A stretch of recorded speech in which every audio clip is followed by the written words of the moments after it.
Hello दोस्तों, welcome my YouTube channel. दोस्तों, आज आप सबके लेकर आए हैं एक दूसरे नंबर का प्रैक्टिस सेट है जो आप सबके लिए है बिहार एईडीओ। ठीक है, जो बीपीएससी के थ्रू ये वैकेंसी होने वाला है। आप सबके लिए इसमें टोटल मिलेंगे 100 क्वेश्चन। दोस्तों, इससे पहले एक प्रैक्टिस सेट फुल डिस्कशन के साथ करवाया जा चुका है। आप सब प्ले लिस्ट में जाएं, वहाँ पर लगा हुआ वीडियो आप सब उसको ज़रूर देखें। ठीक है, और इसके माध्यम से आप देखिए, इसमें केवल जीके जीएस का पार्ट है 100 क्वेश्चन। इसलिए बीपीएससी का कोई भी एग्ज़ाम हो, जैसे बीपीएससी टीआरई हो, बीपीएससी प्री हो, है ना, और आप सबके लिए तो स्पेशल है ही एडीओ के लिए। ठीक है, तो आप सब देख सकते हैं। और सेशन को स्टार्ट करने से पहले आप सबको बता दें कि आप सब जानते हैं कि बीपीएससी के लिए टीआरई के लिए जो स्टूडेंट हैं, उसमें भी आप सब ज़रूर प्रतिभाग करें, क्योंकि बहुत सारे स्टूडेंट ऐसे हैं जो एडीओ का फॉर्म डाले हैं और बीपीएससी का भी एस्पायरेंट है। ठीक है, तो 4 तारीख को जो महाधरना होने वाला है, आप सब उसमें ज़रूर भाग लें। ठीक है, हम सबका भी उसमें सहयोग रहेगा, सबका सहयोग रहेगा। ठीक है, तो अब चलते हैं आपका प्रैक्टिस सेट दूसरे की तरफ। तो देखिए क्या लिखा है कि 13वीं शताब्दी में बंगाल के प्रांतपति गयासुद्दीन ने युद्ध किया था। मतलब 13वीं शती में जो बंगाल का प्रांतपति था, कौन? गयासुद्दीन। किसके साथ युद्ध किया था? तो आप बताएंगे तिरहुत के राजा के साथ। ठीक है, तो किसके साथ युद्ध हुआ था? तिरहुत के राजा। ये कब की बात है? 13वीं सदी की बात है। ठीक है, फिर आगे चलकर जो गयासुद्दीन ने बंगाल विजय कर बंगाल को दिल्ली सल्तनत का भाग बनाया था। फिर इन्होंने बंगाल जब विजय प्राप्त कर लिया था, ठीक है, तो उसके बाद गयासुद्दीन ने क्या किया, इसको दिल्ली सल्तनत का भाग बना दिया। ठीक है, बंगाल को भी। और गयासुद्दीन को भारत में तुगलक वंश का संस्थापक माना जाता है। ठीक है, इसी को क्या माना जाता है? तुगलक वंश का संस्थापक। और इसने 29 बार, कितनी बार? 29 बार मंगोल आक्रमण को विफल बनाया था। ठीक है, अगला क्वेश्चन क्या है? Question number 2। देखिए क्वेश्चन नंबर 2 क्या है? कह रहा कि राजकोष की घाटा है। तो राजकोष की घाटा किसे कहते हैं? तो आप बताएंगे बजटी घाटे का योग और सरकार का बाजार ऋण तथा दायित्व को हम क्या बोलते हैं? राजकोष की घाटा। ऑप्शन क्या बन जाएगा? ऑप्शन डी बन जाएगा। ठीक है, आप ये भी कह सकते हैं बजटी घाटा क्या, तो बजट वाला। बजटी घाटा क्या होता है? कुल व्यय माइनस कुल प्राप्तियां। ठीक है, और प्राथमिक घाटा क्या होता है? राजकोष की घाटा माइनस ब्याज अदायगी। और राजस्व घाटा क्या होता है? राजस्व प्राप्तियां माइनस राजस्व व्यय। ठीक है, आप सबका रिवीजन अच्छे से हो गया होगा। और क्वेश्चन नंबर 3 देखिए, कह रहा कि भारतीय संविधान के लिए प्रथम संशोधन विधेयक लाया गया था। देखिए मोस्ट इम्पॉर्टेंट है। तो भारतीय संशोधन के लिए प्रथम संशोधन विधेयक कब लाया गया था? 1951 में। इसका आंसर क्या बन जाएगा? 3 का आंसर बी। देखिए इसमें बहुत सारी बातें सीखेंगे हम सब। ठीक है, तो इस संशोधन के माध्यम से क्या किया गया? एक आर्टिकल था आर्टिकल 31 का ए और आर्टिकल 31 का बी, मतलब का खा इसे कह सकते हैं। और एक था अनुसूची भी जोड़ेंगे, 9वीं अनुसूची, इम्पोर्टेंट है। इस संशोधन के द्वारा 31 के का स्वर 31 का और 31 का खा और 9वीं अनुसूची को संविधान में शामिल किया गया। ठीक है, और इसके अतिरिक्त और क्या किया गया? जो आर्टिकल है आर्टिकल 19, ठीक है, आर्टिकल 19 में भी संशोधन किया गया था। इसमें क्या है? जैसे वाक मतलब बोलने की स्वतंत्रता, अभिव्यक्ति, जीविका तथा व्यापार करने की स्वतंत्रता पर भी कुछ प्रतिबंध लगाने की भी व्यवस्था की गई थी। ठीक है, ये मोस्ट इम्पॉर्टेंट है, आप सभी को समझ में आया होगा। आगे है क्वेश्चन नंबर 4 का। क्वेश्चन नंबर 4 क्या है? प्रथमतः आपात स्थिति की घोषणा कितने समय के लिए सीमित की जा सकती है? तो कितने समय के लिए? क्वेश्चन नंबर 4, आप जानते हैं जो आपातकाल की घोषणा किस आर्टिकल के तहत किया जाता है? तो आप बताएंगे 352। और इसकी घोषणा कौन करता है? राष्ट्रपति महोदय करते हैं। जब मंत्रिमंडल लिखित रूप से दे देगा ना, तभी करते हैं। ठीक है, तो सबसे पहले इसको कितने समय के लिए लगाया जाता है? 6 महीने के लिए। बाद में इसको और बढ़ाया जा सकता है, लेकिन संसद का इसमें अनुमोदन आवश्यक है। ठीक है, तो आंसर क्या बन जाएगा? सी बन जाएगा। क्वेश्चन नंबर 5 जो ज्योग्राफी से है, कह रहा कि कॉपर निकस प्रसिद्ध हैं। तो कॉपर निकस किसके प्रसिद्ध हैं? कि यह बताने के लिए कि ग्रह सूर्य के चारों ओर चक्कर लगाते हैं, ना कि पृथ्वी के। देखिए, कॉपर निकस से पहले बहुत सारे इंस्ट्रूमेंट आए थे सामने। उसके इनके पहले बहुत सारे स्टेटमेंट, जैसे ये मानना था कि जितने भी ग्रह सब पृथ्वी का चक्कर लगाते हैं। लेकिन जब कॉपरनिकस ने अपना स्टेटमेंट दिया, कब दिया था? इनकी एक पुस्तक है, पुस्तक याद कर लेना, और इसमें जिक्र किए थे 1543 में। कॉपरनिकस की किताब लिटिल कमेंट्री में प्रकाशित हुआ। इन्होंने बताया था कि जितने भी ग्रह हैं वो सूर्य का चक्कर लगाते हैं, ना कि पृथ्वी का। ठीक है, आगे क्या है? नेक्स्ट क्वेश्चन, क्वेश्चन नंबर 6 देखिए। ये मैपिंग आप सबका बहुत ज़बरदस्त होना चाहिए। उत्तराखंड का कौन सा जिला तिब्बत सीमा से नहीं लगाता? ठीक है, उत्तराखंड का जिला है, तिब्बत से नहीं लगाता।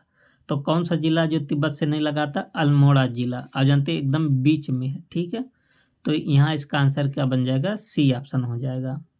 आप जानते हैं कि जो अल्मोड़ा जिला है, ठीक है, उत्तराखंड भारत के कुमायूं प्रभाग का जिला है।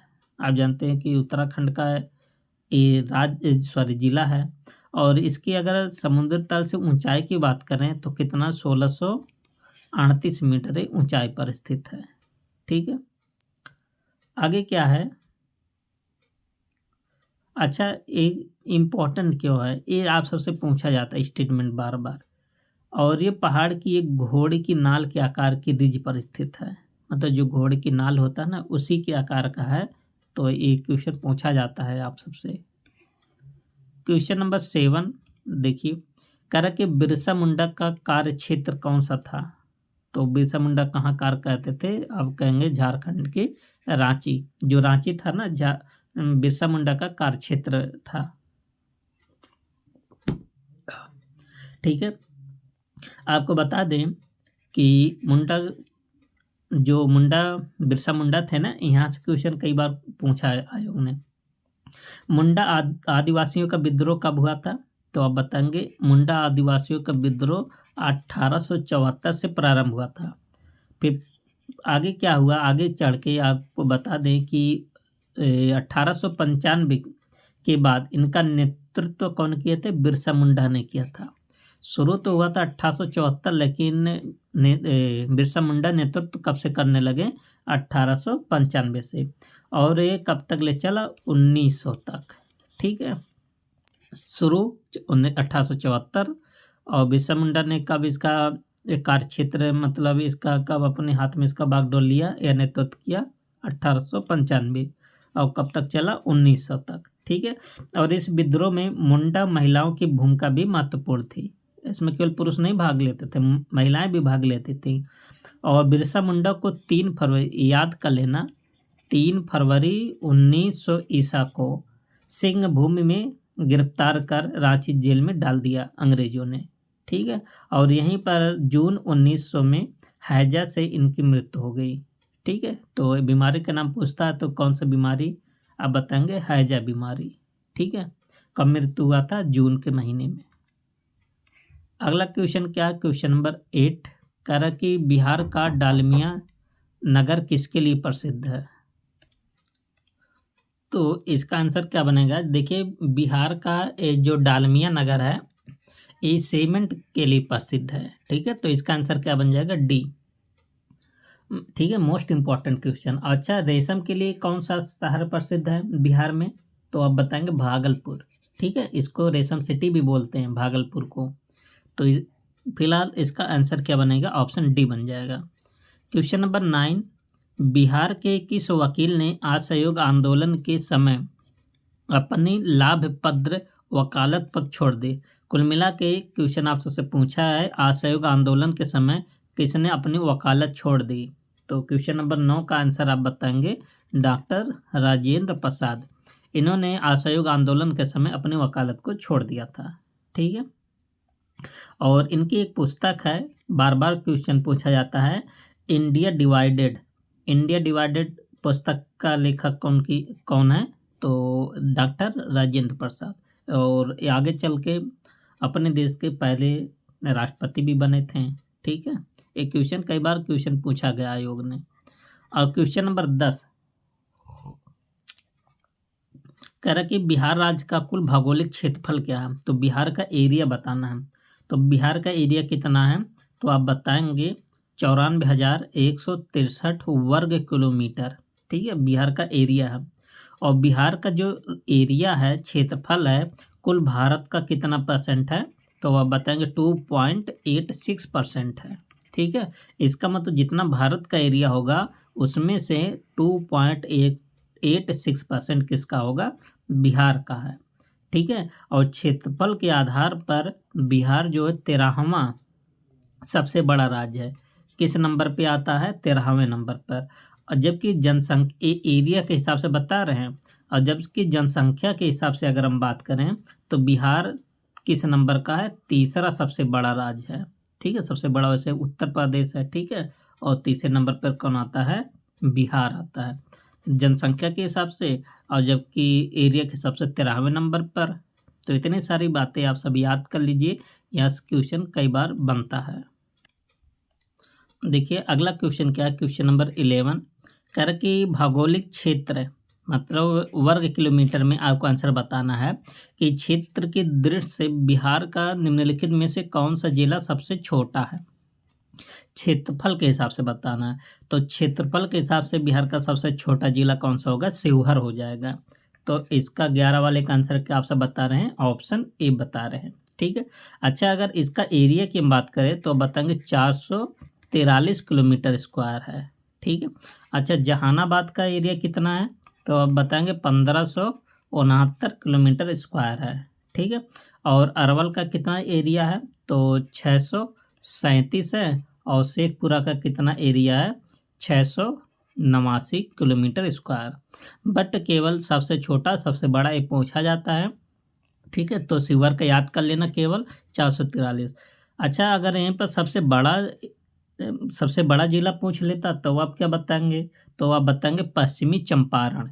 ठीक है, पश्चिमी चंपारण का एरिया कितना है? 1529 किलोमीटर स्क्वायर है। ठीक है, सबसे बड़ा जिला पश्चिमी चंपारण, इसका एरिया आप सब याद करेंगे, और सबसे छोटा जिला शिवहर, इसका एरिया 443, दोनों याद कर लेना। ठीक है, अगला क्वेश्चन है, क्वेश्चन नंबर आपका है 12। देखिए 1530 में दक्षिण बिहार का वास्तविक शासक कौन बना? 1530 की बात कर रहे हैं। तो 1530 के आसपास आप जानते हैं शेरशाह सूरी का समय था। ठीक है, तो 1530 में दक्षिण बिहार का सबसे वास्तविक शासक कौन बना था? शेर खान बना था।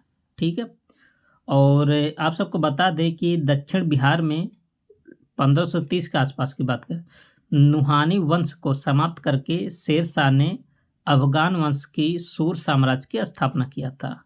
ठीक है, और हजरत ए आला की उपाधि धारण की। इम्पॉर्टेंट है, तो हजरत ए आला, हजरत ए आला की उपाधि कौन धारण किया था? शेर खान। शेर खान मतलब शेरशाह सूरी ने। ठीक है, इम्पॉर्टेंट है, बहुत इम्पॉर्टेंट है। और शेरशाह सूरी ने मुगल शासक हुमायूं को 2 बार युद्ध में हराया था। ठीक है, ये युद्ध का नाम आप सबको याद होना चाहिए। एक तो हुआ था युद्ध 1539 में। कौन सा युद्ध हुआ था? 1539 में। एक हुआ था 1540 में। ठीक है, तो एक हुआ था 1539 में हराया था, एक के बाद हराया था 1540 में, चौसा का युद्ध और बिलग्राम का युद्ध में हराया था। और इसकी मृत्यु कब हुआ था? 1545 में। ठीक है, सॉरी यहाँ 1545 में शेर खान की मृत्यु। आगे क्या है, क्वेश्चन नंबर 13 कर की पंचायत की जागीर बिहार में एक भाग के रूप में निश्चित वर्णित करती है। निश्चित ही वर्णित करती। तो पंचायत की जागीर बिहार में एक भाग के रूप में निश्चित ही वर्णित करती है। तो किसका वर्णन किया जाता है? तो 13 का आप सब आंसर क्या बताएंगे? तो पादशाहनामा में, ये किस में इसका वर्णन मिलता है? पादशाहनामा में। इसका आंसर क्या बन जाएगा? ऑप्शन सी बन जाएगा। आपको बता दें कि मुगल बादशाह शाहजहां के दरबारी इतिहासकार अब्दुल हमीद लाहौरी ने पादशाह नामक पुस्तक लिखा। तो इसकी पुस्तक कौन लिखा था? अब्दुल हमीद लाहौरी। ये जो अब्दुल हमीद लाहौरी था, एक किसका दरबारी कवि था? शाहजहां का दरबारी कवि था। ठीक है। और इसी में इसका जिक्र मिलता है कि पादशाहनामा को मुगल बादशाह शाहजहां के शासनकाल का परिणामिक इतिहास माना जाता है। ठीक है। अगला क्वेश्चन नंबर 14। देखिए 14 क्या है? क्वेश्चन नंबर 14 कह रहा है कि शेरशाह का मकबरा कहाँ स्थित है? ये तो क्वेश्चन सबको याद ही होगा। ठीक है। इसका मकबरा कहाँ पर स्थित है? सासाराम में। तो 14 का आंसर क्या बन जाएगा? आप सबका ए बन जाएगा। ठीक है। आपको बता दें कि शेरशाह का मकबरा रोहतास जिले में पड़ता है, सासाराम। अगर जिले की बात करें तो रोहतास के सासाराम में स्थित है। ठीक है। और इसके चारों तरफ क्या बना हुआ? तालाब बना हुआ है। एक कभी कोई पूछा जाता है। और यह मकबरा जो सासाराम में इसका मकबरा है ना, भारत और इस्लामी वास्तुकला का एक उदाहरण माना जाता है। किसका? भारत और इस्लामी वास्तुकला का। इसे वास्तुकार मीर मोहम्मद अलीवाल द्वारा डिजाइन किया गया था। याद कर लेना, मीर मोहम्मद अलीवाल ने इसके मकबरे को डिजाइन किया था। ठीक है। और इसकी खास क्या बात है कि ये अष्टकोणी मकबरा है। ये पूछा जाता है, अष्टकोणी मकबरा। तो कौन सा मकबरा है? अष्टकोणी, है ना। और एक झील, अभी आप सबको बताते, एक तालाब है ना, जो एक कृत्रिम झील के बीच में निर्मित है। झील कह लीजिए, तालाब कह लीजिए, है ना। मतलब किनारे किनारे पर ऐसे मतलब तालाब है, झील है, तो बीच में इसका मकबरा है। जो कैसा मकबरा है? अष्टकोणी है। और कौन इसका डिजाइन किया था? मीर मोहम्मद अलीवाल वास्तुकार इसका था। अगला क्वेश्चन नंबर 15 करा कि 2023 में किस देश के सर्जनों ने दुनिया का पहला आनुवांशिक रूप से संशोधित सूअर का हृदय मानव में सफलतापूर्वक प्रत्यारोपित किया? देखिए ये जब हुआ था ना 2023 में, बहुत ज़्यादा मतलब हेडलाइन पर था, न्यूज में था। तो कौन कर सकता है? अमेरिका ही किया था। ठीक है। यूएस के मतलब अमेरिका। ठीक है। और जिस आदमी पर लगाया गया था, ठीक है, उसकी एज कितनी थी? 57 साल थी। 57 ईयर का ओल्ड था आदमी। ठीक है। आगे क्या है?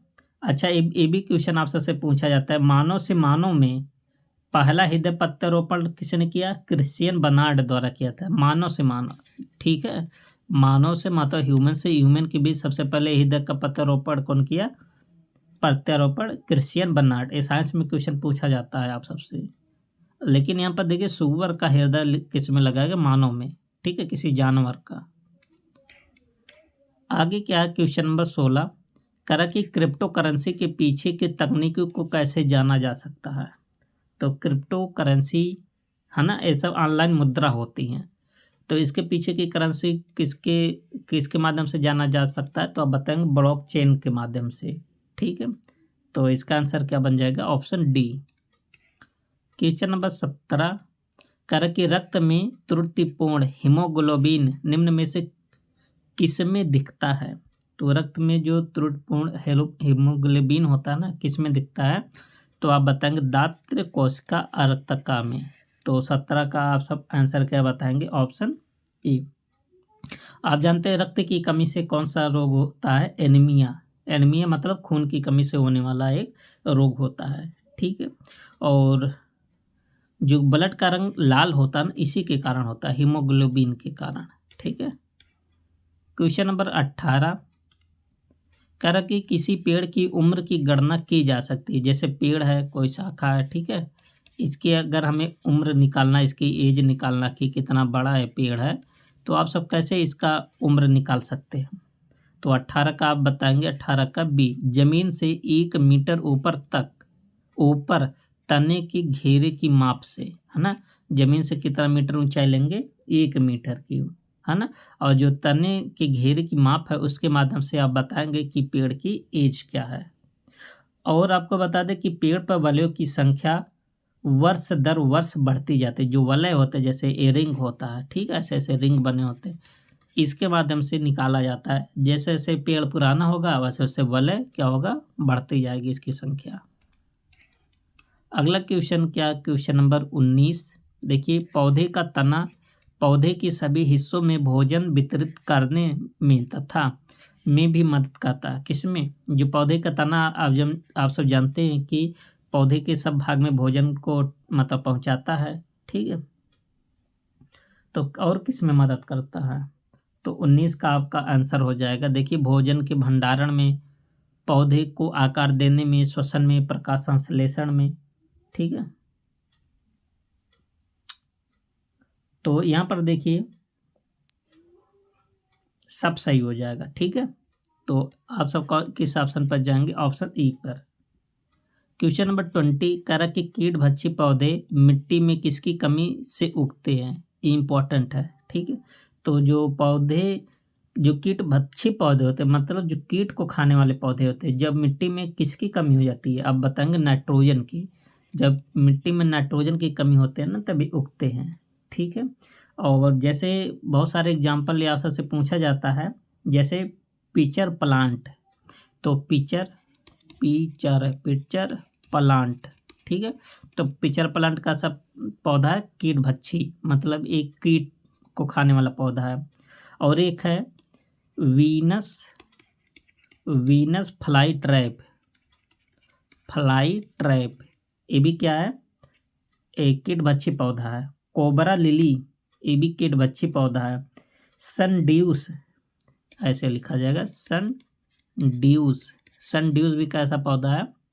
कीट भक्षी पौधा है, ठीक है? तो दोस्तों जो जो इम्पोर्टेंट आप सबको लगे आप सब वीडियो को रोक करके लिख लीजिए, नोट्स शॉर्ट नोट्स जरूर बना लीजिए, ठीक है? इससे क्या होगा? आप सबका रिवीजन बहुत अच्छा होगा। नेक्स्ट क्वेश्चन नंबर 21, ये आसान क्वेश्चन है। देखिए कह रहा कि ब्रायोफाइट्स में बीजाणु मृत कोशिका होती है। तो ब्रायोफाइट्स में बीजाणु मार्त में कोशिका होती है। कैसी कोशिका होती है? तो आप बताएंगे द्विगुणित संरचना वाली कोशिका होती है। तो इसका आंसर क्या बन जाएगा? बी बन जाएगा, ठीक है? और आप जानते हैं कि ब्रायोफाइट्स को 3 वर्गों में विभाजित किया गया है। कितने वर्ग में इसको डिवाइड किया गया? 3। कौन कौन सा है? हेपिटिकोपिसिडा, ठीक है? और कौन सा है? हार्नवार्ड्स है और मासेसस, ठीक है? या इसका वैज्ञानिक नाम ही बताएंगे तो हेपिटिकोपिसिडा, एंथोसेरोपिसिडा और ब्रायोपिसिडा, ठीक है? तो 3 वर्ग है, बट ये वर्ग नहीं पूछा जाता, केवल यही पूछा गया है। अगला क्वेश्चन कह रहा कि ऊर्जा उत्पादन के लिए कोशिका प्रायः किसका उपयोग करती है? ये तो आप सब खुद बताएंगे। तो ऊर्जा उत्पादन करने के लिए कोशिका किसका उपयोग करती हैं? तो आप बताएंगे ग्लूकोज का। आंसर क्या बन जाएगा? बी। अच्छा, ग्लूकोज का फार्मूला C6H12O6, याद कर लो, चीनी का भी यही है, ठीक है? तो इसका रासायनिक सूत्र क्या है? C6H12O6 है। और ये जल में घुलनशील भी होता है, आप सब जानते हैं इसको, मतलब जल में भी घोला जा सकता है। इसका स्वाद कैसा होता है? मीठा होता है इसका स्वाद, ठीक है? अगला क्वेश्चन नंबर 23 कह रहा कि प्रोटोप्लास्ट क्या है? तो प्रोटोप्लास्ट क्या चीज़ होता है? तो आप बताएंगे पादप कोशिका माइनस कोशिका भित्ति, ठीक है? को हम क्या बोलते हैं? प्रोटोप्लास्ट मतलब पादप कोशिका से अगर कोशिका भित्ति को हटा दे तो उसको क्या बोलते हैं? प्रोटोप्लास्ट बोलते हैं, ठीक है? तो अगर दूसरे भाषा में आप सबको बताएं कि जो पादप कोशिका की कोशिका भित्ति के अंदर पाए जाने वाला रवेदार जालीनुमा जो जीव द्रव्य होते पदार्थ होते हैं उसको हम क्या बोलते हैं? प्रोटोप्लास्ट। इनकी संरचना जल तथा अकार्बनिक और कार्बनिक ठोस पदार्थों से बनी हुई है, ठीक है?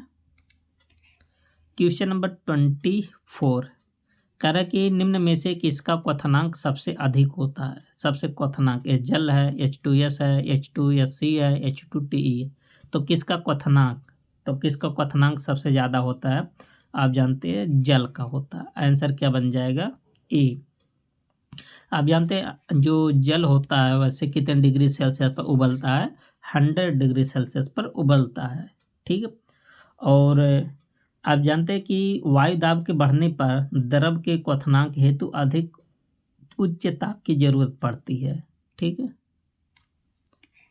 क्वेश्चन नंबर 25, दो रंगहीन गैसों को मिश्रित करने पर गहरे भूरे रंग गैस बनाती है। एक गैस है, मतलब जो दो रंगहीन गैस, मान लेते एक ए भी कलरलेस है, ए भी कलरलेस है।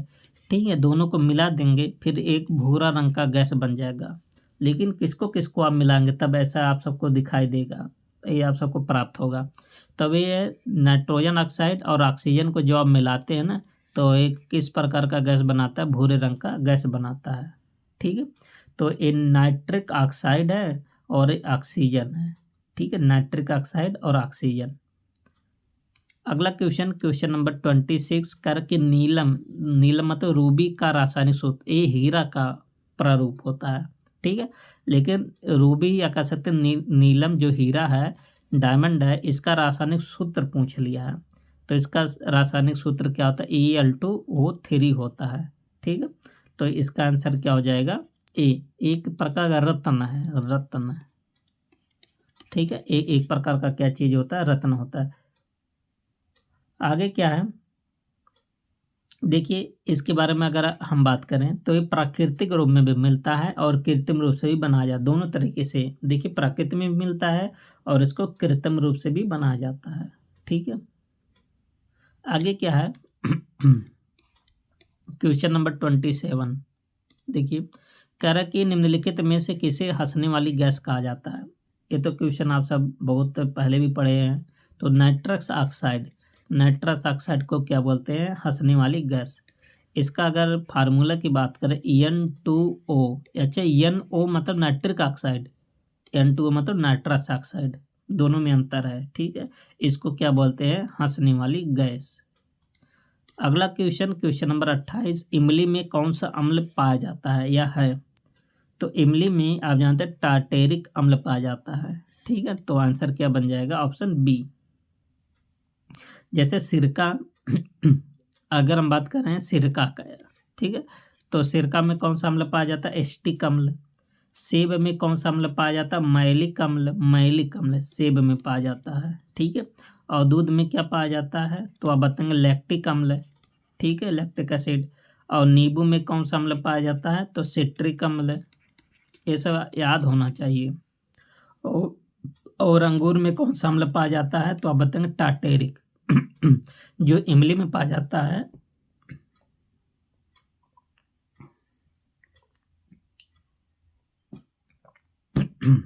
जो इमली में,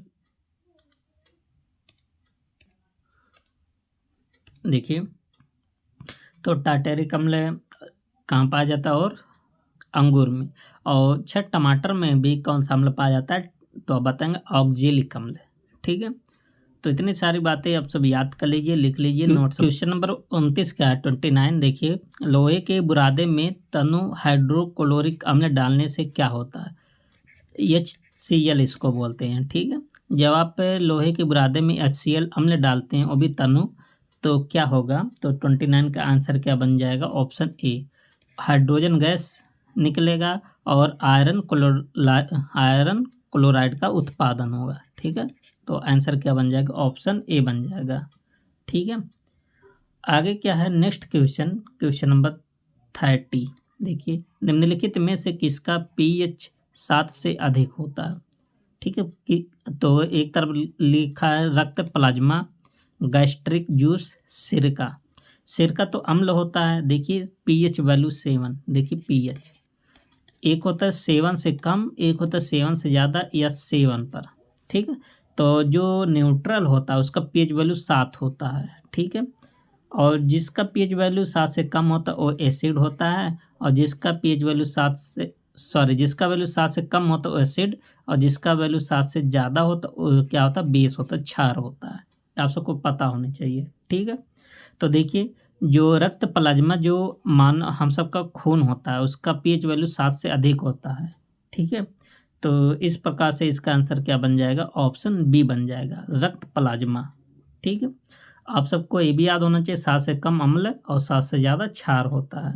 ठीक है। अच्छा, जल का पीएच मान कितना होता है? तो जल उदासीन होता है, तो उदासीन का पीएच वैल्यू कितना होता है? 7 होता है। क्वेश्चन नंबर 31 देखिए, क्वेश्चन नंबर 31 क्या है? कह रहा कि शरीर निम्नलिखित में से किसके वंचित हो जाने से और धनावेशित हो जाएगा?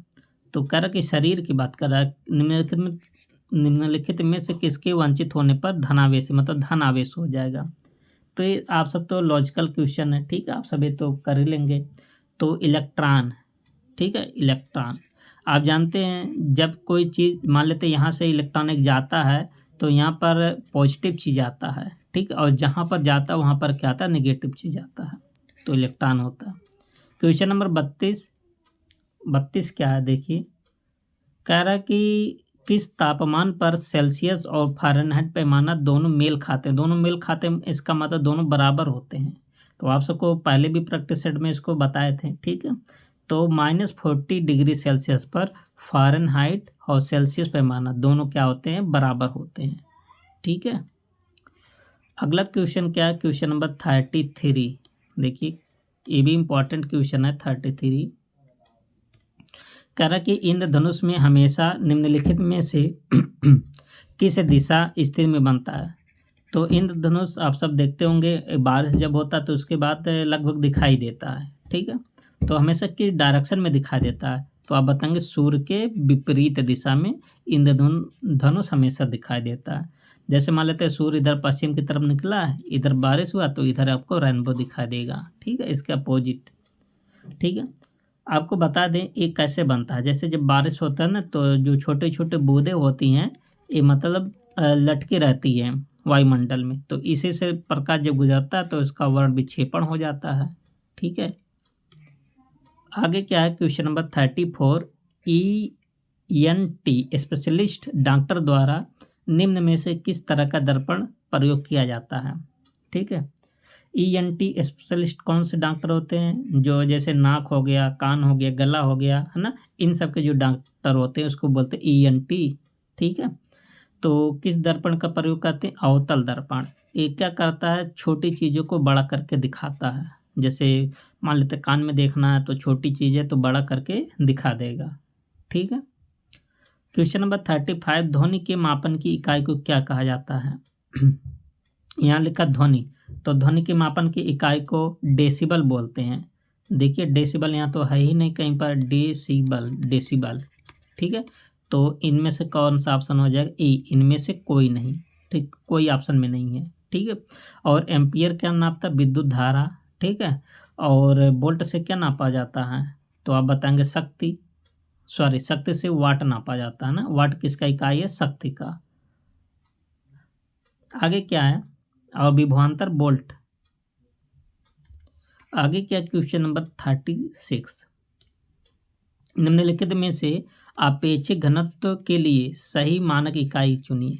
आपेक्षिक घनत्व का यूनिट आप सबको बताना, मात्रक जिसे बोलते हैं, ठीक है। तो आपेक्षिक घनत्व को किसी पदार्थ के किसी अन्य पदार्थ के सापेक्ष घनत्व के रूप में परिभाषित किया जाता है, ठीक है। और इस घनत्व को एक मात्रक के रूप में माना जाता है। आपेक्षिक घनत्व का कोई मात्रक नहीं होता है, ये आयामहीन भौतिक मात्रा है, ठीक है। तो इसका क्या है? कोई यूनिट नहीं होता है। जब कोई यूनिट नहीं होता तो जो ये सब यूनिट दिया है सब गलत दिया है, तो इसका भी आंसर क्या आप सब बनाएंगे? ई आंसर। अपेक्षिक घनत्व केवल कंपेयर किया जाता है। 37 क्या है? निम्नलिखित में से वह कौन सा यंत्र है जिसके द्वारा विद्युत परिपथ में बहने वाली धारा की पहचान होती है? ठीक है। तो विद्युत परिपथ में बहने वाली धारा की पहचान होती है किसके माध्यम से? तो आप बताएंगे 37 का सी ऑप्शन, अमीटर से, ठीक है। अमीटर का काम केवल क्या है? चेक करना कि मतलब सर्किट में करंट बह रहा है कि नहीं बह रहा है, ठीक है। तो इसका आंसर क्या बन जाएगा? सी, अमीटर। अगला क्वेश्चन क्या है? अच्छा, गैल्वेनोमीटर क्या नापता है? विभवांतर, ठीक है। Question number 38। भारत की प्रमुख खाद्य फसल क्या? तो भारत का पूछा है। तो भारत में सबसे ज़्यादा खाद्य पदार्थ कौन सा है? तो आप बताएंगे आप बताएंगे चावल, है ना। तो चावल भारत में सबसे ज़्यादा खाद्य फसल है। आपको बता दें कि भारत में कुल कृषित क्षेत्रफल का लगभग 32% भाग पर धान की खेती किया जाता है। ठीक है, मतलब जितने भी कृषि योग्य जो भी क्षेत्रफल है ना, उसमें से केवल कितने परसेंट पर, 32% पर धान की खेती किया जाता है। ठीक है। अच्छा, धान की वैरायटी कौन कौन सा है आपसे से पूछा जा सकता है। जैसे साकेत हो गया, ये धान की किस्म है। ठीक है। गोविंद हो गया, कावेरी हो गया, रत्ना हो गया, जया, सरयू, महसूरी, लूनासिरी, पूसा 33, है ना। ये सब किसकी वैरायटी है, धान की वैरायटी, क्योंकि धान का सीजन चल ही रहा है तो पूछ भी सकता है। ठीक है। तो इसका आंसर क्या बन जाएगा, बी बन जाएगा। क्वेश्चन नंबर 39 कह रहा है कि ग्रामीण पंचवर्षीय योजना का उद्देश्य है। ये तो क्वेश्चन बहुत बार हर एग्जाम में पूछा गया है। तो समाविष्ट आर्थिक वृद्धि, तो ग्रामीण पंचवर्षीय योजना का एक क्या था, उद्देश्य था। ठीक है। और कब से कब तक ग्रामीण पंचवर्षीय योजना माना जाता है, 2007 से लेकर 2012 तक ग्रामीण पंचवर्षीय योजना। ठीक है। आगे क्या है, अच्छा इसमें अगर ग्रामीण पंचवर्षीय योजना की बात करें ना, तो इसी के दौरान 8%, ये परसेंट याद होना चाहिए क्योंकि पूछ लेगा, डीजीपी की वृद्धि दर प्राप्त हुई थी। कितने परसेंट, 8%। आगे क्या है, क्वेश्चन नंबर 40 देखिए, कह रहा कि भारत में राष्ट्रीय आय समांकों का आकलन किसके द्वारा किया जाता है। तो भारत में जो राष्ट्रीय आय है ना, इसको कौन नापता है या देखता है, तो केंद्रीय सांख्यिकी संगठन के द्वारा इसका आकलन किया जाता है। ठीक है, जिसको शॉर्टकट में क्या बोलते हैं, CSO बोलते हैं। ठीक है। और आप सबको बता दें कि 2019 में एक जीके में क्वेश्चन पूछ सकता है कि केंद्रीय सांख्यिकी कार्यालय, जिसको बोलते हैं CSO, तथा राष्ट्रीय प्रतिदर्श सर्वेक्षण, देखिए CSO था और एक था NSSO, दोनों का विलय कर दिया गया है और दोनों का विलय करके क्या कर दिए गए, NSO में। ठीक है। देखिए CSO NSSO का विलय 2019 में NSO कर दिया गया है। ठीक है। क्वेश्चन नंबर 41, निम्नलिखित में से भारत की राष्ट्रीय आय का सबसे मुख्य स्रोत क्या है। जो भारत का राष्ट्रीय आय है सबसे ज़्यादा मुख्य स्रोत क्या है, सेवा क्षेत्र। सेवा क्षेत्र से सबसे ज़्यादा योगदान मिलता है। ठीक है। आगे क्या है, नेक्स्ट क्वेश्चन नंबर 42, किसी ऐसे व्यक्ति जिनके पास नौकरी नहीं है और स्पष्ट रूप से बेरोजगार के विपरीत अल्प बेरोजगारी जो छिपा हुआ है, उसको क्या कहा जाता है, उसको हम क्या बोलते हैं। ये IAS में क्वेश्चन पूछा गया था, UPSC में। ठीक है। परछन्न बेरोजगारी उसे बोलते हैं। तो 42 का आंसर क्या बन जाएगा, ऑप्शन C। देखिए परछन्न बेरोजगारी क्या होता है, आप सबको थोड़ा बता दें। देखिए मान लेते हैं एक गांव में ज़्यादा खेती बाड़ी में देखा जाता है। ठीक है। जैसे मान लेते हैं ये आपके घर में मतलब 10 परिवार हैं। ठीक है। ये मतलब 5 बिस्सा धान लगाना है, इसको बैठाना है। तो इसको 5 बिस्सा बैठाना है, इसको ज़्यादा से ज़्यादा 2 या 3 आदमी लगेंगे। ठीक है। और आपके घरों में 10 लोग हैं काम करने वाले, तो 10 के 10 लोग भिड़ गए इसमें बैठाने के लिए। तो देखिए यहाँ पर काम कम है और लोग ज़्यादा हैं। ठीक है। तो इसी को क्या बोला जाता है, परछन्न बेरोजगार, मतलब इन सब के पास काम नहीं है, इसलिए सब लोग एक ही काम में भिड़ गए लगाने के लिए। ठीक है। ये ज़्यादा कृषि में देखा जाता है। क्वेश्चन नंबर 42, अच्छा 42 तो हो गया। क्वेश्चन नंबर 43,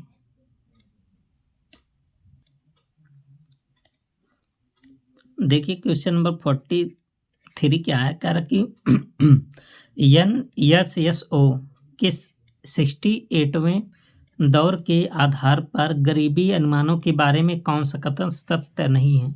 सत्य नहीं मतलब गलत है।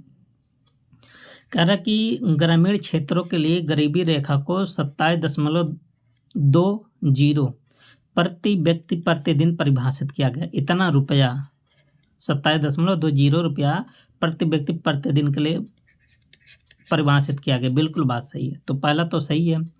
और यही बात शहरी क्षेत्रों के लिए कितना रुपया रखा गया, 33.33 रुपया प्रतिदिन। ये भी बात सही है।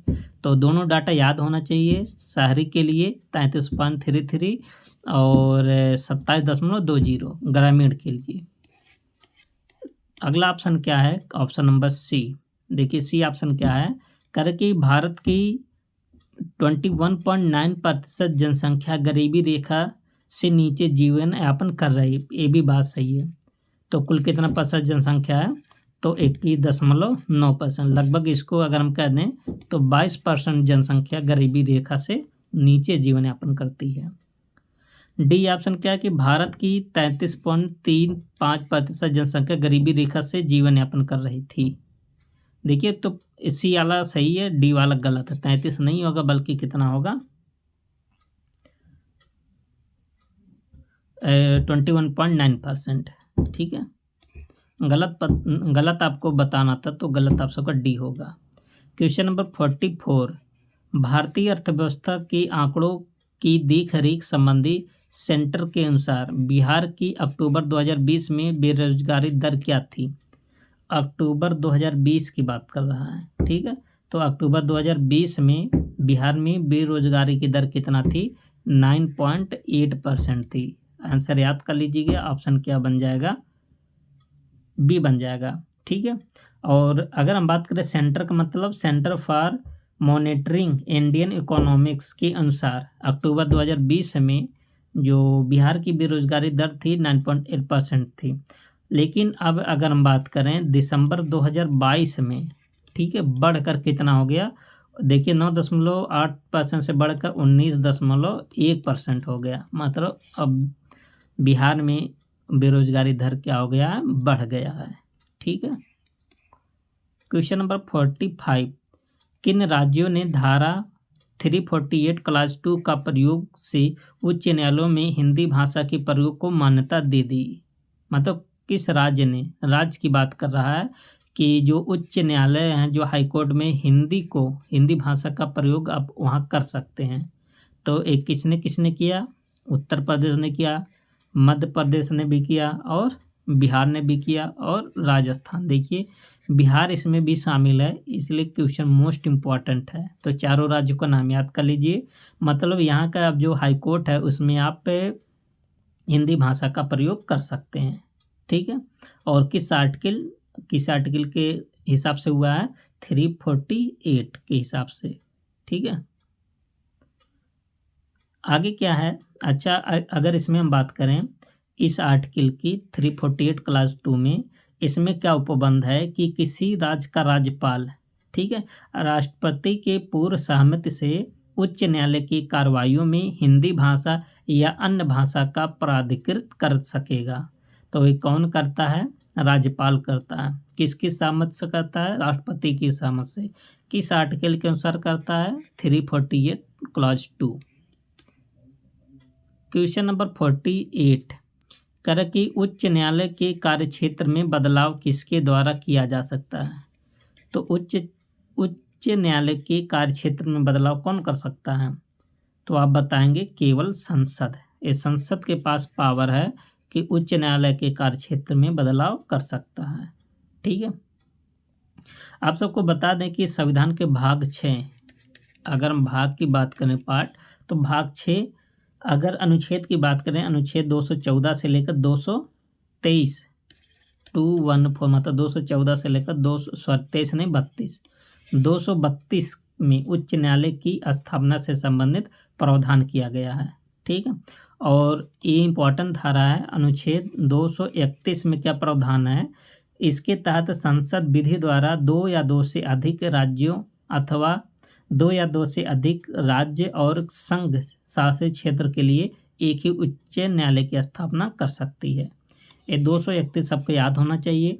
इसके प्रावधान जैसे मान लेते हैं बिहार में जो हाई कोर्ट है, ठीक है, तो बिहार वाले के झारखंड भी देख सकता है, ठीक है, उत्तर प्रदेश का भी देख सकता है। तो ऐसा भी प्रावधान है।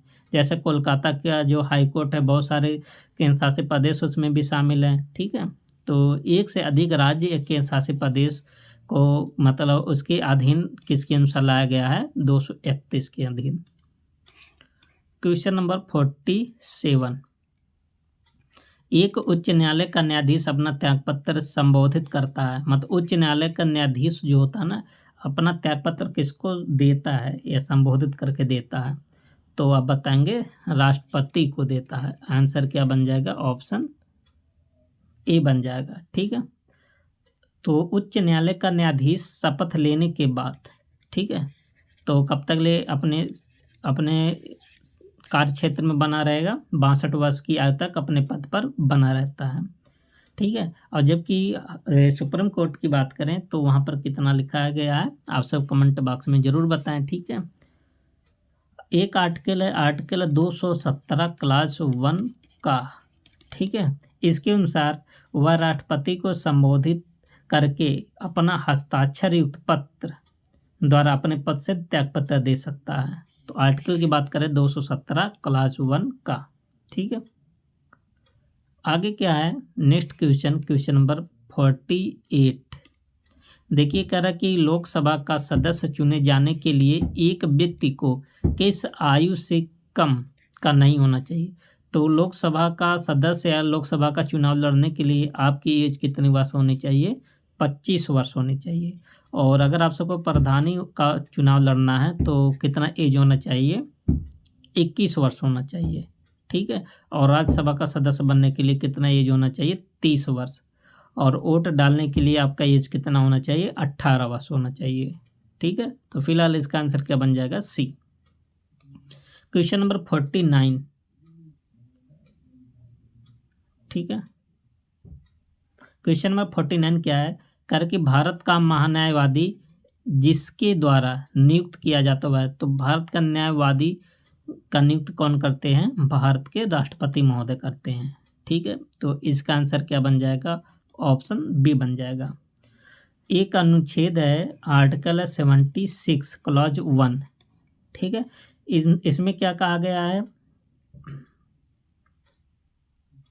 इसमें बताया गया है कि राष्ट्रपति उच्चतम न्यायालय का न्यायाधीश नियुक्त होने की अर्हता रखने वाले किसी भी व्यक्ति को भारत का महान्यायवादी नियुक्त करेगा। तो इसका क्वालिटी क्या होना चाहिए, सुप्रीम कोर्ट का जो जज होते हैं उसकी योग्यता रखने वाला व्यक्ति होना चाहिए, तब राष्ट्रपति उनकी क्या करेगा, नियुक्त करेगा। ठीक है, आगे क्या है, अगला क्वेश्चन क्वेश्चन नंबर 50। धन विधेयक पेश किया जाता है। देखिए, ये भी क्वेश्चन बझाने वाला क्वेश्चन है। धन विधेयक को केवल लोकसभा में पेश किया जाता है। इसका आंसर क्या बन जाएगा, ऑप्शन ए। धन विधेयक से संबंधित धारा कौन सा, 110। अच्छा, धन विधेयक, कोई धन विधेयक होगा या नहीं होगा, इसका सब डिसीजन कौन लेता है, तो आप बताएंगे लोकसभा का स्पीकर या लोकसभा का अध्यक्ष लेगा। ठीक है, अच्छा, अगर ये भी आपको बात करें कि एक आर्टिकल है 109 क्लॉज 1, है ना, इसके अनुसार धन विधेयक राज्यसभा में पुनः स्थापित नहीं किया जाएगा। ठीक है, जिसके माध्यम से ये स्पष्ट होता है कि धन विधेयक केवल लोकसभा में ही पुनः स्थापित किया जाता है। ठीक है, और आप सबको ये तो बता दिए हैं कि धन विधेयक है कि नहीं है, इसका सब डिसीजन कौन लेगा, लोकसभा अध्यक्ष लेगा। अगला क्वेश्चन नंबर 51। निम्नलिखित में से भारत में मौलिक कर्तव्य कौन सा है।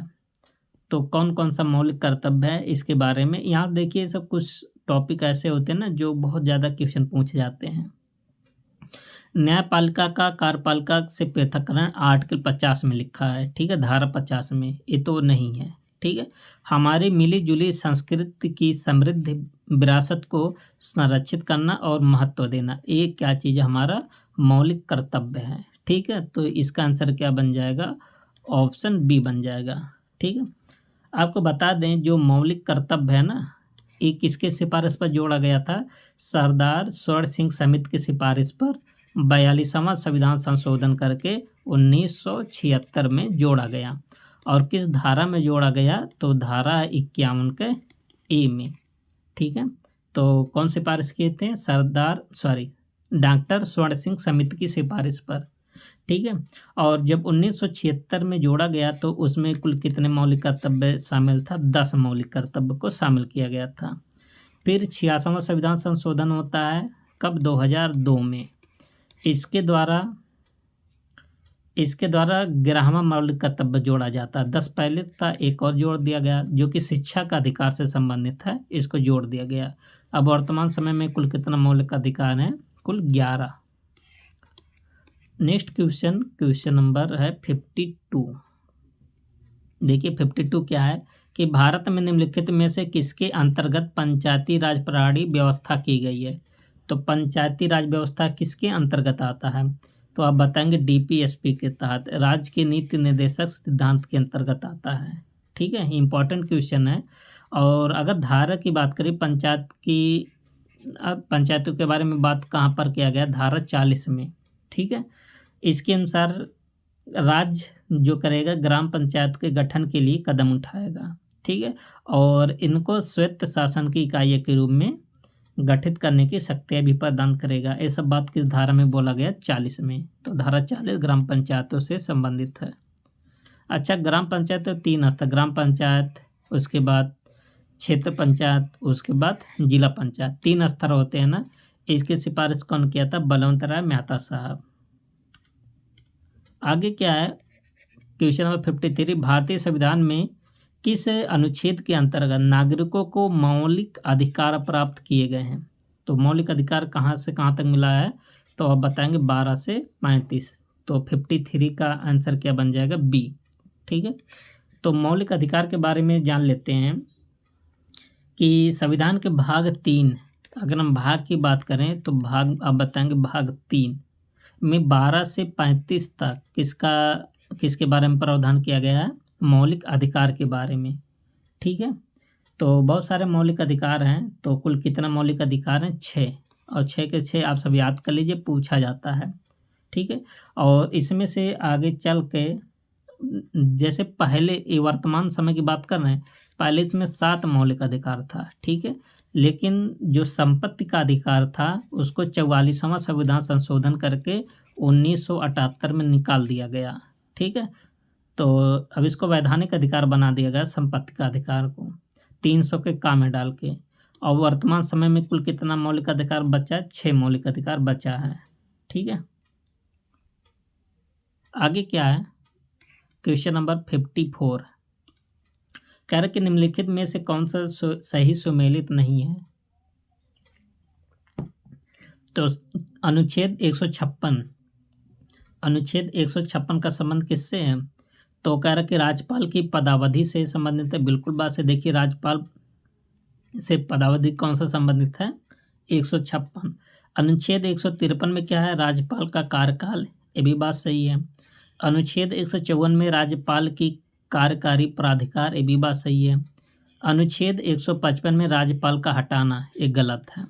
देखिए, राज्यपाल को हटाने के लिए आर्टिकल 155 नहीं है। ठीक है, तो आर्टिकल 155 में तो है क्या? राज्यपाल की नियुक्ति से संबंधित प्रावधान किया गया है। ठीक है, बाकी सब सही है, केवल ऑप्शन डी गलत है, क्योंकि हटाना नहीं बल्कि नियुक्त करने का प्रावधान है। अगला क्वेश्चन नंबर 55। देखिए, भारतीय संविधान का कौन सा भाग पंचायत राज व्यवस्था से संबंधित है? देखिए, पंचायती राज व्यवस्था इम्पॉर्टेंट है। 73वां संविधान संशोधन करके 1993 में इसको जोड़ा गया। एक भाग था, भाग बताएंगे, भाग 11 था। ठीक है, तो भाग 11 पंचायती राज व्यवस्था संबंधित है। भाग 11 देखिए, ये तो 2 ऑप्शन दोनों लगभग सेम दिख रहा है, क्यों? 55, 1 मिनट, देखिए यहाँ पर दोनों ऑप्शन तो सेम दिख रहा है, क्यों? ये दोनों ऑप्शन सेम है। ठीक है, तो पंचायत की बात करें तो पंचायत के संविधान के किस भाग में है? भाग 9 में है। ठीक है, और भाग 9 के ए में नगर पालिका को शामिल किया गया। ठीक है, और भाग 9 के बी में सहकारी समितियों को शामिल किया गया। तो इनमें देखिए, तो दोनों सेम है, तो अगर इनमें दोनों का आंसर की बात करें तो आप सब ई जाएंगे, नहीं तो अगर केवल इसको 9 बनाएंगे तो आप सबका 9 ही सही होगा। ठीक है, तो बता दिए। और अनुसूची की बात करें तो पंचायतों के लिए कौन सी अनुसूची है? 11वीं अनुसूची। और नगर पालिकाओं के लिए कौन सी अनुसूची है? तो आप बताएंगे 12वीं अनुसूची। पंचायतों को 11वीं अनुसूची में कुल 29 विषय दिया गया, जिसमें इसको जो नगर पालिकाओं को कुल 18 विषय दे दिया गया है। ठीक है। क्वेश्चन नंबर 56, न्यायिक पुनर्वलोकन का आंशिक निस्तारीकरण सिद्धांत भारतीय संविधान के किस अनुच्छेद से संबंधित है? मतलब जो न्यायिक पुनर्वलोकन का आंशिक निस्तारीकरण सिद्धांत है ना, किस धारा में इसका वर्णन किया गया? तो अब बताएंगे धारा 13 के अनुसार होता है। ऑप्शन 56 का बन जाएगा ए। ठीक है। और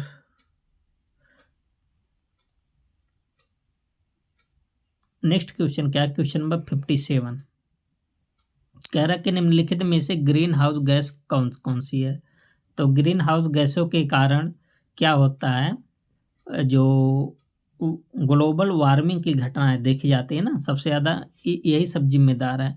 देखिए, कार्बन डाइऑक्साइड है जिसको बोलते हैं CO2, ओजोन है O3, मीथेन है CH4 और CFC मतलब क्लोरोफ्लोरोकार्बन। ये सब क्या है? ग्रीन हाउस गैसें ही हैं। तो इसका आंसर क्या बन जाएगा? ऑप्शन ई बन जाएगा। ठीक है। और इसके लिए खतरा देखिए, आप सब भी अगर महसूस कर रहे होंगे, दिन प्रतिदिन जो ग्लोबल वार्मिंग है इसका टेम्परेचर बढ़ते जा रहा है। ठीक है। इसका टेम्परेचर को बढ़ने का मतलब है जैसे जो समुद्र के किनारे, ठीक है, जो भी सारे धीरे धीरे वो डूब रहे हैं, क्योंकि जो बर्फ़ है वो पिघल रहे हैं ग्लेशियर। ठीक है, गर्मी के कारण। अगला क्वेश्चन क्या है? क्वेश्चन नंबर 58, जैव मंडल में सभी जीवित जातियां रहने के लिए एक दूसरे से परस्पर संबंधित रहती हैं और एक दूसरे पर निर्भर होती हैं। इस जीवन समर्थित यंत्र को क्या कहते हैं? तो इसको क्या कहा जाता है? तो आप बताएंगे पारितंत्र कहा जाता है। आंसर क्या बन जाएगा? Option A. ठीक है। जैसे हम सब किसी और पर निर्भर हैं, ठीक है, जो जानवर होते हैं वो भी किसी और पर निर्भर हैं, तो ये सब जो श्रृंखला बनती है उसको क्या बोलते हैं? पारितंत्र बोलते हैं। क्वेश्चन नंबर 59, निम्नलिखित में से किसमें जैव विविधता अधिकतम होती है? तो जैव विविधता सबसे ज़्यादा कहाँ पाया जाता है? तो आप बताएंगे उष्णकटिबंधीय क्षेत्र में जैव विविधता सबसे ज़्यादा पाया जाता है। ठीक है। इसका आंसर क्या बन जाएगा? ऑप्शन डी बन जाएगा। क्वेश्चन नंबर 60, 10 कैप्टिव नस्ल एशियाई विशालकाय कछुए मुख्य भूमि एशिया में सबसे बड़ी कछुआ प्रजाति में से एक है। हाल ही में भारत के किस राष्ट्रीय उद्यान में छोड़े गए? ये देखिए करंट की घटना है, तो ये किस उद्यान में छोड़ा गया? तो अब बताएं नतांगी राष्ट्रीय उद्यान। तो इसका आंसर क्या बन जाएगा? ऑप्शन ए बन जाएगा। ठीक है। अच्छा, ये कहाँ पर है नतांगी राष्ट्रीय उद्यान? ये जीके में आप सबसे पूछा जाएगा। तो ये जो नागालैंड राज्य है उसका एकमात्र नेशनल पार्क है। तो नागालैंड में देखिए, नतांगी ना से नागालैंड, आप सब ऐसे रिलेट करके याद कर सकते हैं। ठीक है। और स्थानीय क्षेत्र में इसको और किस नाम से जानते हैं? टंकी। ठीक है, इसको स्थानीय भाषा में कहते हैं। और इसको जो नागालैंड सरकार है 1975 में इसको रिजर्व फॉरेस्ट को वन्यजीव अभयारण्य का दर्जा दिया गया, और फिर 1993 में 1993 में इसको नेशनल पार्क बनाया गया, नेशनल पार्क NP। ठीक है। बट याद कर लीजिए नतांगी नेशनल पार्क कहाँ? नागालैंड में, क्योंकि ये सुर्खियों में है तो पूछा जा सकता है। क्वेश्चन नंबर 61, दिए गए राज्य स्तरीय समिति, ठीक है, का शुभारंभ किया। राज्य स्तरीय समिति का शुभारंभ किसने किया है? तो आप बताएंगे तमिलनाडु सरकार ने किया है। ठीक है।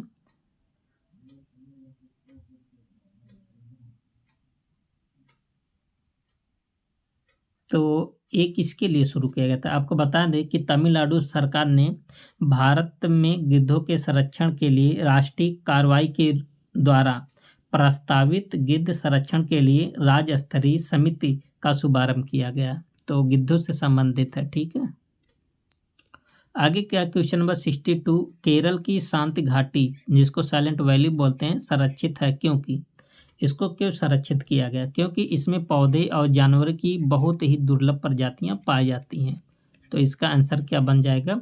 ए। कई बार क्वेश्चन पूछा जाता है कि शांत वैली कहाँ पर है? Silent valley. ठीक है, आगे क्या है? अच्छा, इसको नेशनल पार्क कब घोषित किया गया? तो एक क्वेश्चन पूछ सकता है 1984 में। अगला क्वेश्चन देखिए 63 क्या है? CAA के अंतर्गत नागरिकता प्रक्रिया के लिए आवेदन और निष्पादन किसके द्वारा किया जाएगा? जो CAA भी बहुत ज़्यादा सुर्खियों में था। ठीक है, इसके द्वारा जो नागरिकता प्रक्रिया है ना, इसका निष्पादन कौन करेगा?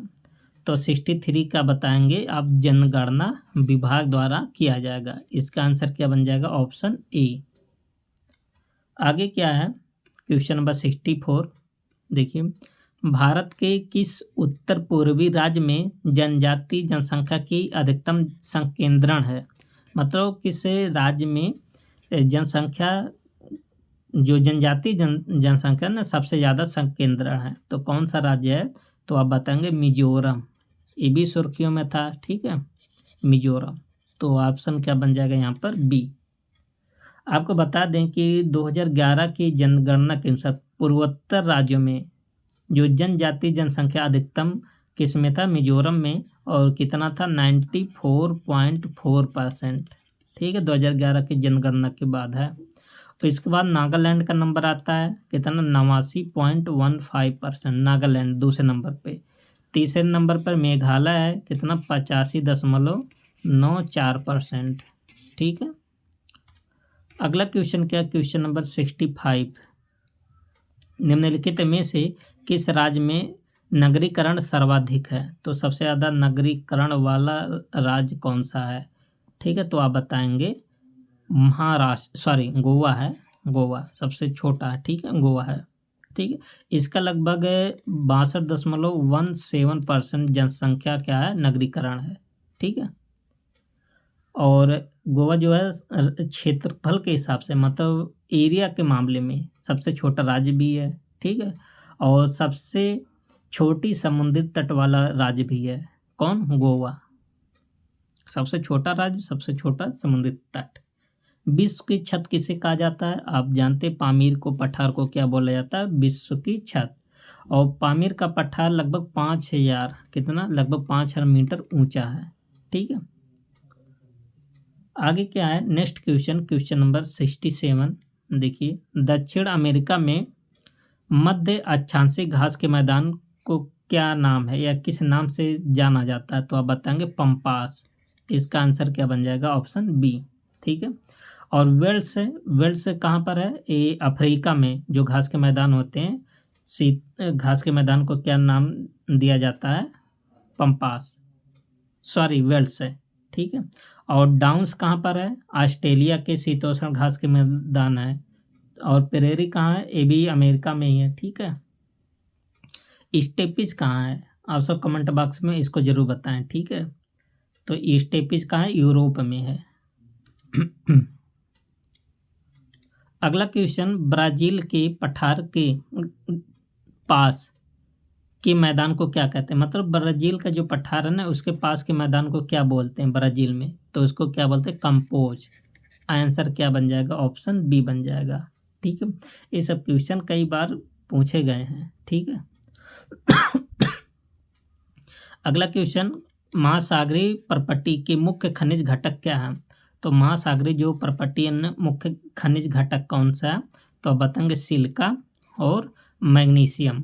ठीक है, इसका आंसर क्या बन जाएगा? Option C. क्वेश्चन नंबर 70 देखिए, कह रहा कि वायुमंडल अपनी अधिकतम ऊर्जा प्राप्त करती है। तो कब अपनी अधिकतम ऊर्जा प्राप्त करती है? दीर्घ पार्थिव विकिरण तरंगों के माध्यम से। आंसर क्या बन जाएगा? ऑप्शन ए बन जाएगा। ठीक है, क्वेश्चन नंबर नेक्स्ट है क्वेश्चन नंबर 71 देखिए, 71 क्या है? कह रहा कि निम्नलिखित में से कौन सा विकल्प पृथ्वी की सतह से शुरू होकर वायुमंडल की परतों का सही क्रम है? तो ये आप सबको क्रम याद होनी चाहिए। ठीक है, तो सबसे पहले क्या आता है? क्षोभ मंडल। ठीक है, जो पृथ्वी है क्षोभ मंडल आएगा, फिर समताप मंडल, फिर मंद मंडल, ताप मंडल, उसके बाद वायुमंडल। तो इसका आंसर क्या बन जाएगा? ऑप्शन ए बन जाएगा। तो क्षोभ मंडल को इंग्लिश में क्या बोलते हैं? ट्रोपोस्फियर। समताप मंडल को क्या बोलते हैं? स्ट्राटोस्फियर। और मध्यमंडल को क्या बोलते हैं, मीसोस्फीयर। ठीक है, तापमंडल कहिए या आयन मंडल इसी को भी बोलते हैं। ठीक है, इसको बोलते हैं आयनोस्फीयर। और वायुमंडल को क्या इंग्लिश में बोलते हैं, एक्सोस्फीयर। ठीक है, अगला क्वेश्चन नंबर 72। देखिए, कह रहा है कि निम्नलिखित में से कौन सा बृहद ग्रह नहीं है। बृहद ग्रह मतलब सबसे बड़े ग्रह में कौन शामिल नहीं है, तो आप बताएंगे ऑप्शन ए। ठीक है, आपको बता दें कि सौरमंडल में आकार के आधार पर 4 सबसे बड़ा ग्रह कौन कौन सा है। तो सबसे पहले आप सब बताएंगे बृहस्पति आता है, और उसके बाद शनि आता है, फिर अरुण और वरुण। ये 4 ग्रह बड़े ग्रह की श्रेणी में आते हैं। ठीक है, और अब मंगल ग्रह जो है 7वां सबसे बड़ा ग्रह है। ठीक है, आगे क्या है, क्वेश्चन नंबर 73। कैमूर पठार किसके लिए प्रसिद्ध है। तो कैमूर पठार किसके लिए जाना जाता है, तो आप बताएंगे चूना पत्थर के लिए। ऑप्शन क्या बन जाएगा, बी। और ये किसका हिस्सा है, आपसे पूछ लेगा तो विंध्य पर्वत श्रृंखला का भाग होता है। Question number 74। निम्नलिखित में से कौन सी मध्यवर्ती गंगा के मैदानी कृषि जलवायु प्रदेश की विशेषता नहीं है। तो 74 का आंसर आप क्या बताएंगे। देखिए, किसका बता, गंगा का मैदान। ये गंगा और उसकी सहायक नदी के अपवाह क्षेत्र में स्थित है, बिल्कुल बात सही है। इसकी 2 या 2 से अधिक राज्यों में विस्तार, ये भी बात है, जैसे उत्तर प्रदेश, बिहार, पंजाब नहीं है। ठीक है, उत्तर प्रदेश बिहार तो है, और उधर बंगाल में भी जाती है गंगा नदी। यहाँ प्रतिवर्ष 100 सेंटीमीटर से अधिक वर्षा होती है, ये भी बात सही है। तो कौन सा आंसर होगा, तो इसका आंसर कौन सा होगा आप सब बताएंगे। तो 74। देखिए, इसमें जब सब सही है तो गलत पूछा था आप सबसे कौन सा सही नहीं है, तो गलत हो जाएगा ई। 75 सेंटीमीटर से 150 सेंटीमीटर तक बारिश होगा। अच्छा, बिहार में जो है ना, जो बिहार वाला कौन सा क्षेत्र नहीं आएगा, जो छोटा नागपुर वाला पठार वाला क्षेत्र है, मतलब निचला वाला क्षेत्र। ठीक है, मध्य में तो बहता ही है पटना उटना वाला क्षेत्र। कह रहा कि जीटी त्रिवार्था के अनुसार भारत में एम प्रकार की जलवायु का क्षेत्र है। तो इसके अनुसार कौन सा क्षेत्र है, तो आप बताएंगे पश्चिमी तट वाला क्षेत्र, ऑप्शन बी। ग्रीष्म के अंत में पूर्व मानसून वर्षा होती है, जो केरल और कर्नाटक के तटीय क्षेत्रों में एक सामान्य घटना है। इसे स्थानीय रूप से किस नाम से जाना जाता है। तो इसको स्थानीय भाषा में किस नाम से जाना जाता है, तो आप बताएंगे मैंगो सावर्स। 76 का आंसर क्या बन जाएगा, option A. Question number 77। Bharat देश की अधिकतम अंतर्राष्ट्रीय सीमा है। तो सबसे ज़्यादा किसके साथ सीमा साझा करता है, तो आप बताएंगे बांग्लादेश के साथ। 4096 किलोमीटर लगभग सीमा साझा करता है। ठीक है, और भारत अपने पड़ोसी देश के साथ लगभग 15,100 किलोमीटर लंबी स्थलीय सीमा और 7516.6 किलोमीटर द्वीपों को मिलाकर इतने तटरेखा बनाता है। ठीक है, क्वेश्चन नंबर 78। देखिए 78 क्या है, कह रहा कि गंगा के ऊपरी मैदान की दक्षिणी सीमा का निर्धारण करते हैं। गंगा के जो ऊपरी मैदान की दक्षिणी सीमा किसके द्वारा निर्धारित होती है, तो आप बताएंगे यमुना नदी के द्वारा। ठीक है, आंसर क्या बन जाएगा, ऑप्शन सी बन जाएगा। क्वेश्चन नंबर कौन सा 79। चुम्बा घाटी स्थित है, मोस्ट इम्पोर्टेंट है। तो ये घाटी कहाँ पर स्थित है, तो आप बताएंगे सिक्किम और तिब्बत के मध्य स्थित है। ठीक है, तो इसका आंसर कौन सा बन जाएगा, ऑप्शन ए बन जाएगा। अच्छा, जैसे कांगड़ा घाटी, कुल्लू घाटी है ना, दून घाटी, ये सब कहाँ पर स्थित है, तो आप बताएंगे उत्तराखंड में। अगला क्वेश्चन क्या है, क्वेश्चन नंबर 80। कह रहा कि वेदों की ओर लौटो, ये नारा किसने दिया था। ठीक है, ये इम्पॉर्टेंट क्वेश्चन है। तो वेदों की लौटो का नारा किसने दिया था, स्वामी दयानंद सरस्वती ने दिया था। ठीक है, और जो आर्य समाज की स्थापना किए थे 1875 में, कौन किए थे, यही स्वामी दयानंद सरस्वती ने। कहाँ किए थे, बम्बई में किए थे। ठीक है।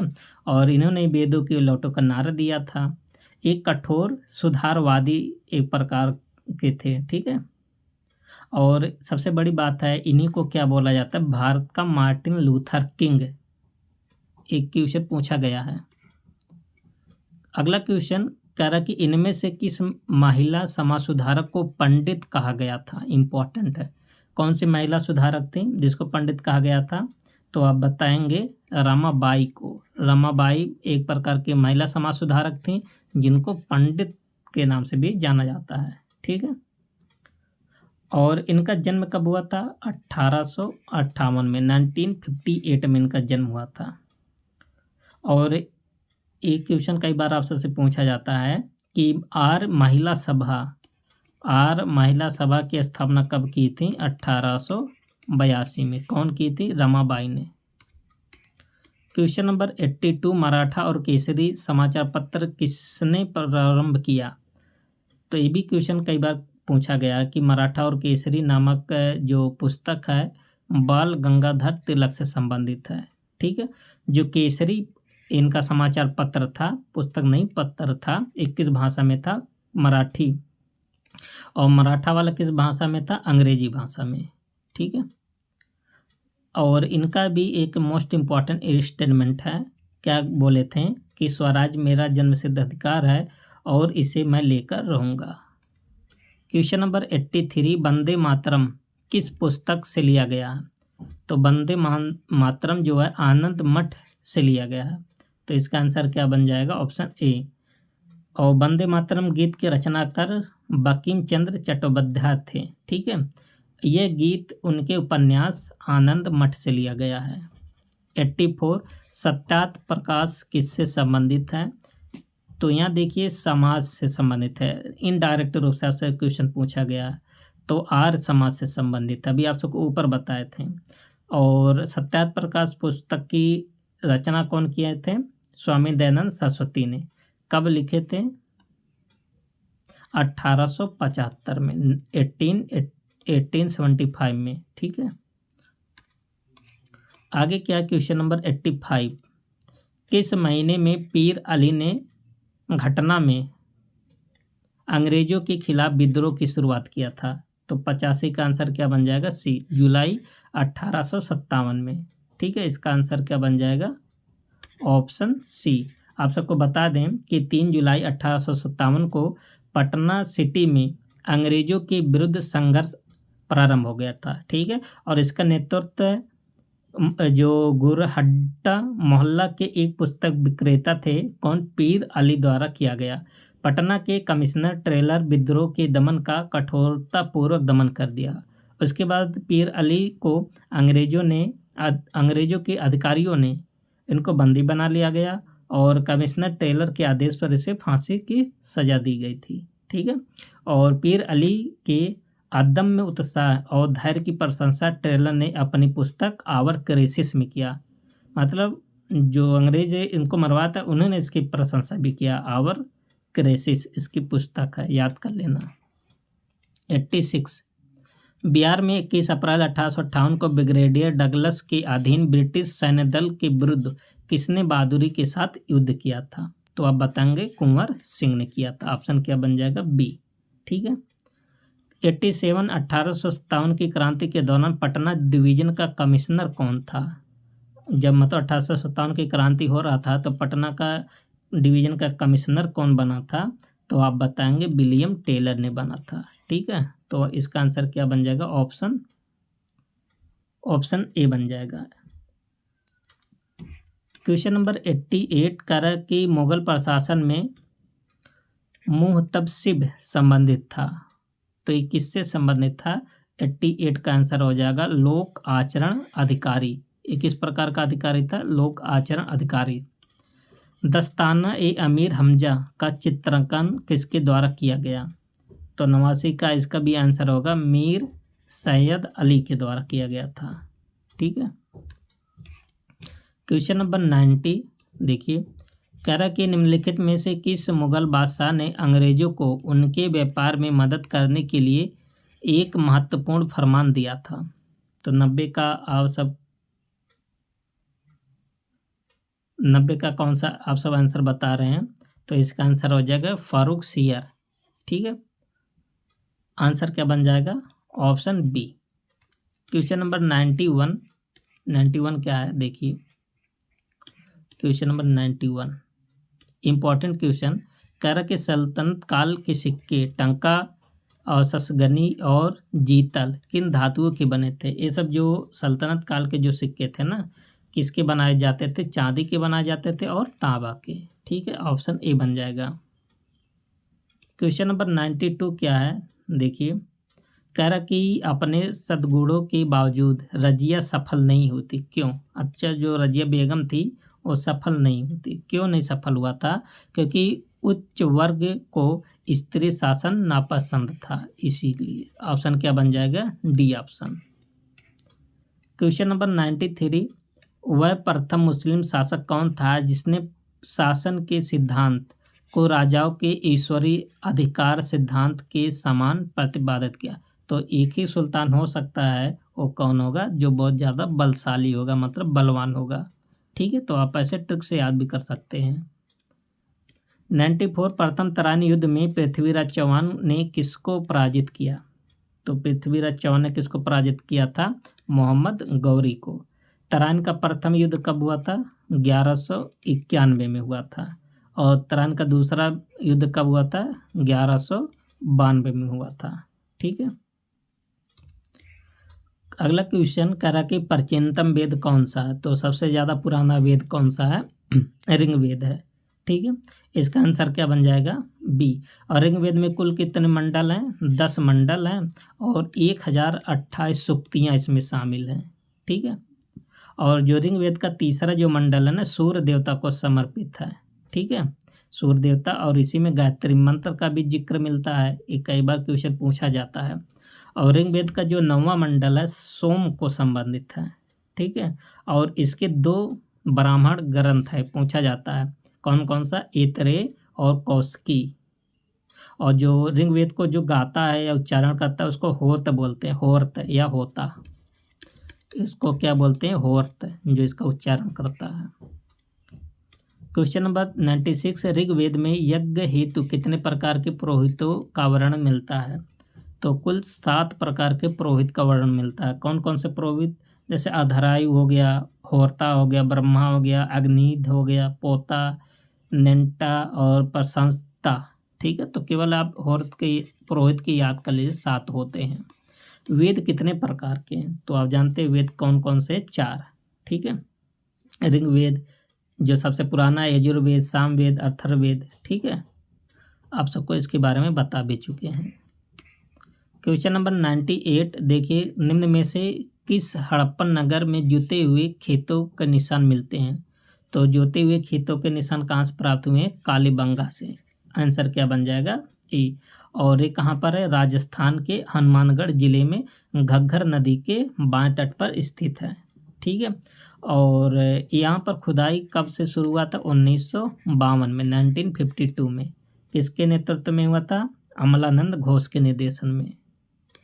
क्वेश्चन नंबर 99 कह रहा कि IIT खड़गपुर के अध्ययन दल की रिपोर्ट के अनुसार लगातार कितने वर्षों तक न के बराबर वर्षों का होना सिंधु घाटी सभ्यता का पतन का कारण रहा था? ठीक है, तो 99 का आंसर क्या बन जाएगा? इन्होंने बताया था कि लगातार 900 वर्षों तक मतलब क्या नहीं हुआ?